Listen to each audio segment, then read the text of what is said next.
Today, our gospel comes from Matthew chapter 17, and we read about the transfiguration of Jesus.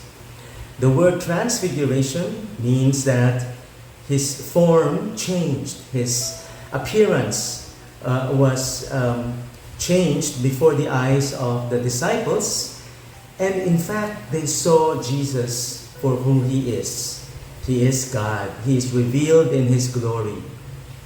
You know, Paul's letter to the Philippians in chapter 2 speaks of Jesus in his glory, but emptying himself in his becoming a human being like us. The word that he used is kenosis, which means to empty. Or another way of thinking of it, he let go. He let go of his glory in terms of its visibility, its splendor and brightness, and he came as a simple human being with no outward manifestation of power and glory except for his miracles. But then in this wonderful moment, in what would be described as a luminous moment of revelation, Jesus brings forth his glory and he shows his disciples who he really is. And why did he want to do that? Because he wanted to strengthen them to hold on in believing in him in spite of the difficult days that were coming.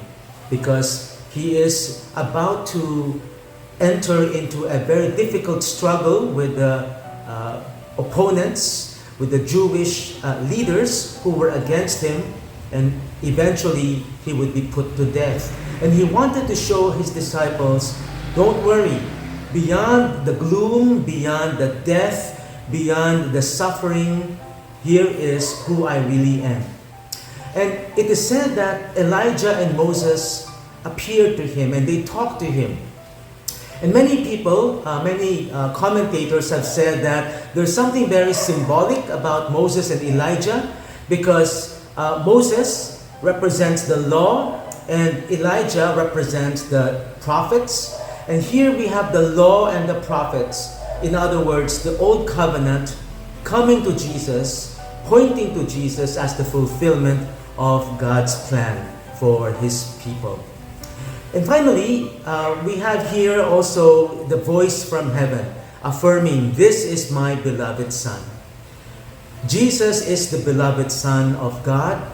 He is the one sent by the Father having only one Son, but giving that beloved Son in a way fulfilling what he withheld from Abraham. If you recall, Abraham was commanded to sacrifice his beloved son Isaac, but at the last minute, God said, no need. But here, the Father offered his Son as a sacrifice for us. He did not hold back in giving his Son completely to us. Brothers and sisters, what are we to make of the transfiguration? Let our light shine, because that glorified, transfigured Jesus, who is resurrected in glory, is living in us by his Holy Spirit. And we can be transfigured as well. Yes, we live very ordinary lives, but day by day, as we love one another, as we love the people around us, as we give of ourselves, as we show the character of Christ to others, as we live by the Spirit, allowing the Holy Spirit to move us to live our day-to-day life in his power, then we can be a transfiguration in the world. We can also show the Christ life in us. And so on this day of commemorating the Transfiguration, let us also live as transfigured people, transfigured by the love of Christ, transfigured by the power of the Holy Spirit.